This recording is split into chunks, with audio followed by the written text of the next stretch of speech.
Biz navbatdagi 100 kvadratli obyektimizni yakunlab berdik. Ispitaniya jarayoni ketdi. Xudo xolasa mana kotyol yonganiga 5 minut bo'ldi-da taxminan. Mana 43 gradusga olib chiqqan noldan. Bu yerda ham gaz yaxshiligini hisobiga o'sha gazda ishlaydigan kotyoldan o'rnatib berdik. Yoniga stabilizatorlar bilan har doimgidek. Gazlar ulangan, ispitaniya ketyapti.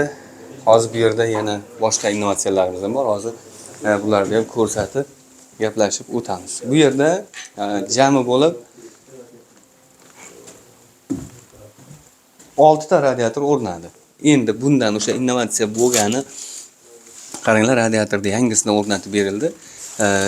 Xo'sh, bu qulayligi, qo'shimcha qulayligi bor. Qanaqa desalaring, mana tokda ishlayveradi.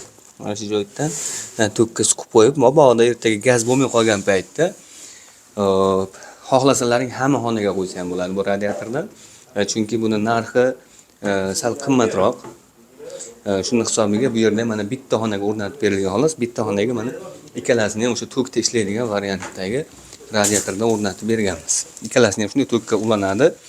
Mabodo o'sha zarurat bo'lgan paytda mana bu yerda graduslarni qo'yib qo'yiladi, bemalol boshqarish mumkin va bemalol o'sha gaz yonguncha mana shu bitta xonada jon saqlab tursa bo'laveradi. Xo'sh, hozir buni ishlashlarini ham bitta ko'rsatib beramiz.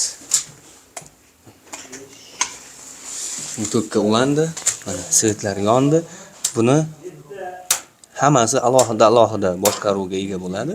Buni o'sha kerak paytda masalan bitta radiatorda o'zini ham yoqish mumkin yoki hammasini ham o'sha birdaniga yoqsa bo'laveradigan holatda. Xo'sh, mana shunaqa hozircha issiqlik tizimida innovatsiyalarimiz bo'ldi. Endi bu yer jami bo'lib o'sha 100 kvadratdan iborat obyekt dedik. 100 kvadrat atrofidagi obyektimizda mana o'sha issiqliklar keldi. Zo'r. O'ta zo'r. Xudo xolasa mana montajlarimiz polni tagidan har doimgidek sifatli materiallar bilan, sifatli ishlar bilan chiroyli qilib berdik. Xo'sh, biz hozir Namangan viloyati To'raqo'rg'on tumanining Oqtosh qishlog'iga kelganmiz. Mana bu yerda qilib berayotgan ishlarimiz hozir mana yakunladik. Montajlarimiz. Bu uyimiz o'sha 2 qavatida, 2-qavatga mana bu yoqdan o'sha podacha obratkalarida ulab ketilgan.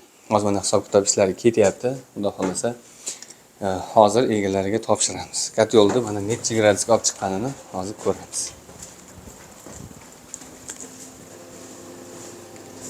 $50 gradusga olib chiqibdi. Mana videoni boshlaganimizga 3 minut bo'libdi. 3 minutda jami bo'lib 5 minut yoqqan bo'lsak, 8 minutda o'sha 51 gradusga olib chiqqan noldan. Hop, bu yerga ketgan umumiy rasxodlarni aytadigan bo'lsak, jami bo'lib 14,5 million so'm pul ketgan bo'lyapti. Bu yerda mana materiallarda o'ziga 11 million so'm pul ketgan. Bemalol videoni pauzaga qo'yib skrinshot qilib ko'rib olishlaring mumkin. Narx-navollari hamma yo'g'ini ham. Va usta haqqi hamma yo'g'i bilan bo'lib turib 14,5 million so'mga tushgan.